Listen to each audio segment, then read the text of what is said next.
Have you ever looked up at the night sky and wondered what lies beyond the farthest planet? Past Neptune, past even the distant dwarf planet Pluto, our solar system doesn't just stop. It fades into a vast, dark, and incredibly cold region of space. Out there at the very edge of the sun's gravitational influence is a place we have never seen directly, but we know must exist. It is a giant spherical shell of icy objects surrounding our entire solar system like a cosmic bubble. This mysterious realm is called the Oort cloud. It is the birthplace of the most spectacular long-period comets, those visitors from the deep dark that occasionally grace our skies with their brilliant tails. What else is hiding out there in that immense darkness, waiting for a nudge to begin a long journey inward? The Oort cloud is almost unimaginably vast and distant. To get a sense of its scale, think about the distance from the Earth to the Sun, which we call 1 astronomical unit, or AU. Neptune, the outermost major planet, is about 30 AU away. The Oort cloud, however, is thought to begin at around 2,000 to 5,000 AU, and may extend out to 100,000 AU or even further. That is nearly a light year away, a quarter of the distance to the nearest star, Proxima Centauri. It is a place of profound emptiness, where trillions of icy bodies drift slowly in the dark, barely held by the sun's faint gravitational pull. These objects are remnants from the very formation of our solar system, over 4.5 billion years ago, preserved in a deep cosmic freeze. So why is this distant cloud of ice so important to us here on Earth? Because every so often, something disturbs it. Perhaps it is the gravitational pull of a passing star, or a ripple from the galactic tide of the Milky Way itself. This gentle nudge can be enough to dislodge one of its icy inhabitants from its stable, distant orbit. Once disturbed, it begins a slow, long fall toward the inner solar system, a journey that can take millions of years. As it gets closer to the sun, it warms up and transforms into the beautiful glowing object we recognize as a comet. The Oort cloud is, in essence, a giant reservoir of potential visitors from the most ancient past of our cosmic neighborhood. Thinking about the Oort cloud fills me with a sense of both wonder and humility. It reminds us that our solar system is not just the 8 planets we learn about in school. It is a far larger, more complex, and more mysterious structure than we can easily comprehend. The comets that spring from this region are like messengers from a forgotten time and a hidden place. What exactly is a comet? You might have heard them called dirty snowballs, and that is a wonderfully simple and accurate description. They are a mixture of ice, dust, and rock, all frozen together. But the ice in a comet is not just frozen water. It also contains frozen gases like carbon dioxide, methane, and ammonia.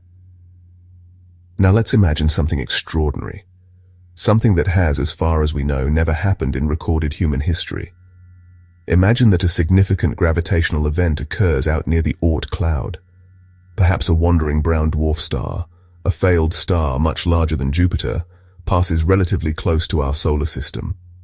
Its powerful gravity acts like a giant paddle stirring a calm pond, disrupting the stable orbits of trillions of icy bodies.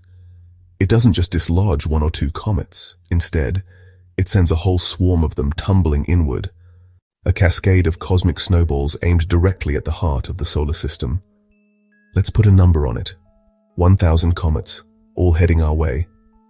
This isn't just one visitor from the dark, it's an entire armada. How would we even know this was happening? The first hints of the impending disaster would not come from a dramatic announcement. They would begin as quiet whispers in the global community of astronomers. All around the world, automated sky surveys, telescopes that relentlessly scan the night sky for anything new or moving, would start flagging an unusual number of objects. At first, they would be just faint, fuzzy smudges of light in the deepest images of the cosmos, far beyond the orbit of Neptune. Years would pass. The comets, once distant and abstract points of data, would become visible to the naked eye. At first, they would appear as faint, misty stars in the pre-dawn or post-dusk sky. But as they drew closer, they would grow brighter and more spectacular each night. Soon, there would not be just one brilliant comet in the sky, but dozens, then hundreds.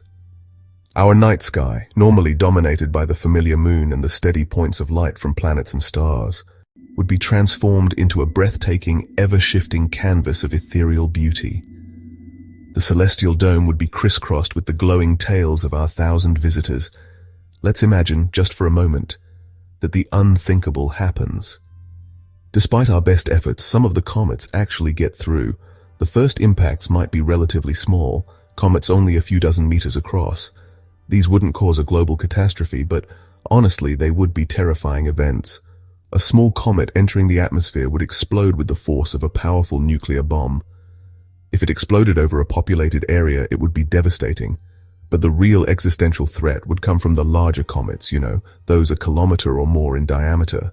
An impact from an object of this size would be a global event. If it struck the ocean, it would create a mega tsunami of almost unimaginable proportions. Faced with such an existential threat, humanity would be forced to unite in a way it never has before.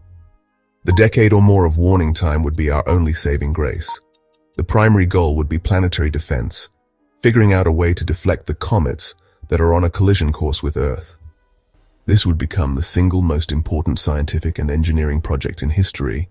A kinetic impactor is basically a large, heavy, high-speed spacecraft designed to crash directly into the comet. The impact itself would transfer a small amount of momentum. This scenario, while hypothetical, is not pure fantasy.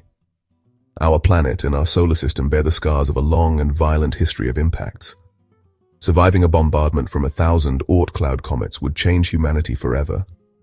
Assuming our deflection efforts were largely successful, we would emerge from the crisis with a profoundly new perspective on our place in the cosmos. The scientific legacy would be immense. We would have a complete catalogue of the inner Oort cloud. The crisis would have forced us to look outward, to become a truly spacefaring species, not just in exploration, but in stewardship. In the end, thinking about such a catastrophe is not about dwelling on fear. It's about fostering a sense of wonder and perspective, and above all, to appreciate the incredible, precious, and perhaps fleeting miracle of our world. The stars are not just there to be admired, they are a call to understand.